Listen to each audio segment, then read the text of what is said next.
प्रिय छात्रों, आज हम कक्षा 6 का पहला पाठ पढ़ेंगे। हम पंछी उन्मुक्त गगन के। तो शुरू करते हैं आज का पाठ। हम पंछी उन्मुक्त गगन के, पिंजरबद्ध न गा पाएंगे।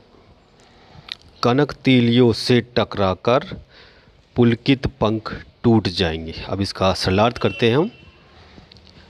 पंछी है जो अपनी अभिव्यंजना, अपनी जो मन की बात है वो हमें बता रहे हैं। देखो किस रूप में बता रहे हैं। अगर हम उनको पिंजरे में बंद कर देंगे तो उनकी मन की स्थिति क्या होगी, वो अपनी संवेदनाएं किस प्रकार प्रकट कर रहे हैं। एक कवि ने उन संवेदनाओं को अपनी कविता के माध्यम से प्रकट किया है, वो चीज़ हम समझेंगे आज। देखिए पंछी क्या कह रहा है। हम पंछी उन्मुक्त गगन के, यानी हम पंछी हैं खुले आकाश के, यानी खुले आकाश में उड़ने वाले। पिंजरबद्ध न गा पाएंगे, हम पिंजरे में बंद होकर हम गा नहीं पाएंगे। कनक तीलियों से टकराकर, जो हमारा जो पिंजरा है अगर वो सोने का बना हुआ तो हम उन पिंजरे से टकराकर हमारे जो कोमल पंख हैं वो टूट जाएंगे, यानी पुलकित पंख टूट जाएंगे। नहीं, जो हमारे कोमल जो पंख हैं वो उससे टकराकर टूट जाएंगे।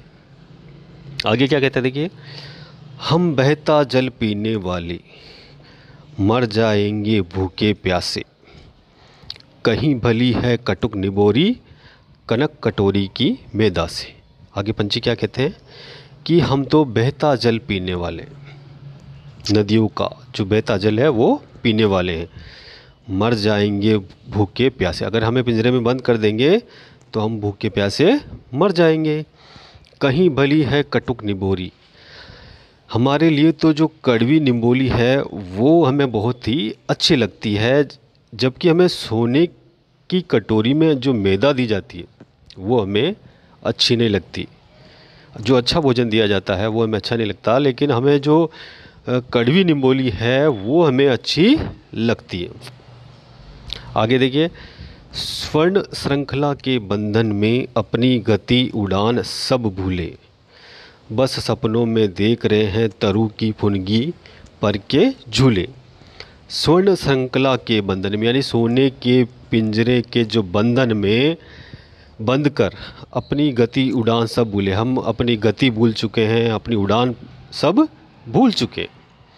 बस सपनों में देख रहे हैं तरु की फुनगी पर के झूले। केवल हम सपना देख रहे हैं, सपनों में हम देख रहे हैं कि हम पेड़ों की डालियों पर झूल रहे हैं और आनंद प्राप्त कर रहे हैं, केवल एक सपना देख रहे हैं। आगे देखिए।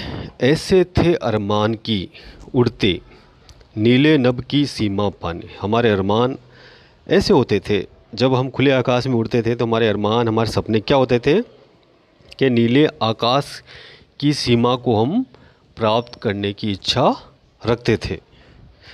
लाल किरण सी चोंच खोल चुगते तारक अनार के दाने। और हम लाल किरण सी चोंच, जब हम खुले आसमान में उड़ते थे प्रकृति के बीच, तो हमारी जो लाल किरण सी जो चोंच है हम उसको खोलकर अनार के दाने चुगते थे। आगे देखिए। होती सीमाहीन क्षितिज से इन पंखों की होड़ा होड़ी, या तो क्षितिज मिलन बन जाता या तंती सांसों की डोरी। होती सीमाहीन क्षितिज, क्षितिज किसे कहते हैं? पृथ्वी और आकाश के मध्य जो भाग है उसको क्षितिज बोलते हैं। जब हम खुले आकाश में उड़ते थे तो हम एक दूसरे से प्रतिस्पर्धा करते थे कि हम उस क्षितिज को प्राप्त कर लेंगे।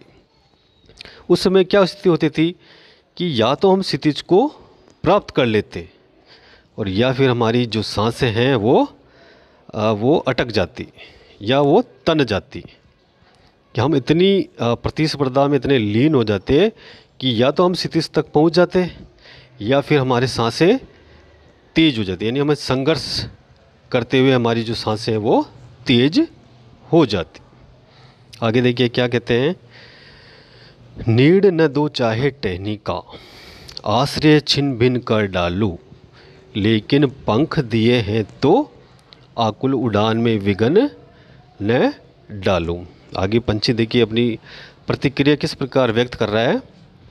पंछी कहता है कि हमें पेड़ पर आश्रय मत दो, नीड यानी घोंसला, हमें पेड़ पर घोंसला मत दो, उसमें स्थान मत दो, लेकिन हमारा जो आश्रय, आगे देखिए क्या कहते हैं कि जो हमारा आश्रय है, हमारा जो घोंसला है, उसे आप छिन भिन कर डालो, उसे भी आप छिन भिन कर डालो, लेकिन पंख दिए हैं तो आकुल उड़ान में विघ्न न डालो। अगर हमें ईश्वर ने हमें अगर पंख दिए हैं तो आप हमारी जो उड़ान है उसमें विघ्न मत डालो, उसमें कोई समस्या पैदा मत करो, हम खुले आकाश में उड़ना चाहते हैं।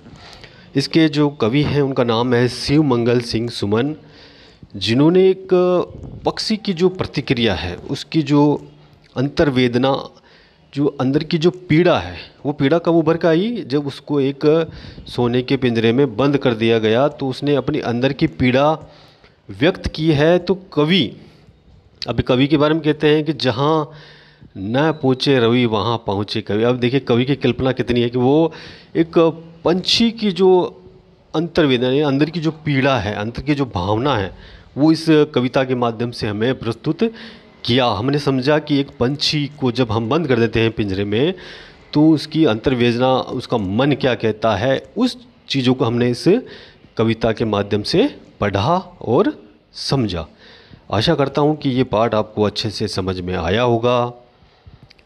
अब आपको इसका जो सरलार्थ है वो आपको अपनी कॉपी में करना है, समझना है, और कुछ समझ में नहीं आए तो आप पूछ सकते हैं।